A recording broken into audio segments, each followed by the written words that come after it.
US में H1B visa system को लेकर एक ऐसा मामला सामने आया है जिसने पूरे प्रोसेस की क्रेडिबिलिटी पर सवाल खड़े कर दिए हैं।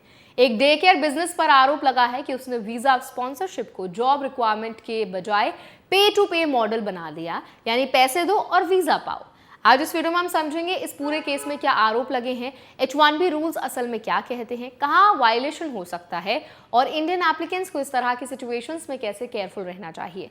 साथ ही हम ये भी देखेंगे कि लीगल फ्रेमवर्क एप्लीकेंट्स को क्या प्रोटेक्शन देता है। तो चलिए फिर जल्दी से वीडियो को शुरू करते हैं। हाय, मेरा नाम है वर्षा दुबे और आप मुझे देख रहे हैं एनबीटी टेक एड पर।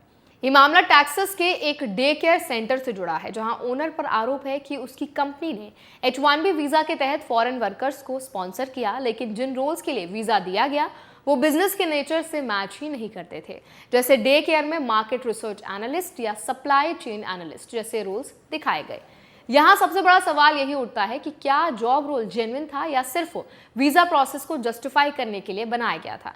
अब रूल समझते हैं। H1B वीजा प्रोग्राम साफ कहता है कि एम्प्लॉयर को प्रूव करना होता है कि जॉब एक स्पेशलाइज्ड रोल है जिसके लिए स्पेसिफिक क्वालिफिकेशन चाहिए। साथ ही एम्प्लॉयर को यह भी दिखाना होता है कि वो यूएस वर्कर्स को पहले मौका दे रहा है और जो सैलरी दी जा रही है वो तय मिनिमम वेज स्टैंडर्ड्स के अनुसार होनी चाहिए।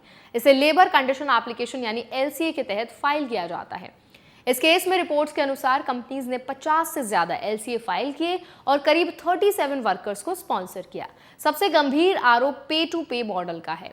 एक विसल ब्लोअर ने दावा किया कि वर्कर्स से स्पॉन्सरशिप के लिए $20,000 तक लिए गए। अगर ये सच साबित होता है तो ये सीधा वायलेशन है, क्योंकि H1B रूल्स के तहत वीजा स्पॉन्सरशिप के बदले पैसे लेना इलीगल है। एम्प्लॉयर को खुद कॉस्ट बेयर करनी होती है। वर्कर से पैसा लेना एक्सप्लॉयटेशन माना जाता है। इसके बाद आरोप यह है कि वर्कर्स को यूएस आने के बाद अंडर पे किया गया, यानी जो सैलरी LCA में दिखाई गई ग्राउंड रियलिटी उससे अलग हो सकती है। यह भी वायलेशन है, क्योंकि H1B सिस्टम में वेज प्रोटेक्शन एक की कंडीशन है। एम्प्लॉयर को सेम रोल में यूएस वर्कर्स के बराबर या उससे ज्यादा पे देना होता है। एक और इम्पॉर्टेंट पॉइंट इस केस में सामने आया कि एप्लीकेंट्स को अप्लाई करने के लिए जो ईमेल दिया गया वो फंक्शनल ही नहीं था, यानी यूएस वर्कर्स इफेक्टिवली अप्लाई ही नहीं कर पा रहे थे। अगर ये साबित होता है तो ये इमिग्रेशन एंड नेशनैलिटी एक्ट के तहत डिस्क्रिमिनेशन और अनफेयर हायरिंग प्रैक्टिस में आता है, क्योंकि लॉ कहता है कि यूएस वर्कर्स को फेयर मौका देना जरूरी है। अब इंडियन एप्लीकेंट्स के पर्सपेक्टिव से ये सिचुएशन क्यों इंपॉर्टेंट है, क्योंकि बहुत सारे इंडियंस H1B रूट से यूएस जाते हैं और ऐसे केसेस सिस्टम को स्ट्रिक्टर बना देते हैं, यानी जेन्युइन एप्लीकेंट्स को भी एक्स्ट्रा स्क्रूटिनी फेस करनी पड़ सकती है। इसीलिए सबसे जरूरी है कि कैंडिडेट खुद भी अवेयर रहें कि जिस कंपनी के थ्रू वो जा रहे हैं उसका जॉब रोल, सैलरी स्ट्रक्चर और डॉक्यूमेंटेशन ट्रांसपेरेंट हो। लीगल राइट्स की बात करें तो H1B वर्कर्स के पास कुछ प्रोटेक्शंस होते हैं, जैसे एम्प्लॉयर उन्हें तय वेज से कम पे नहीं कर सकता, उनसे इलीगल फीस नहीं ले सकता और जॉब रोल क्लियरली डिफाइंड होनी चाहिए।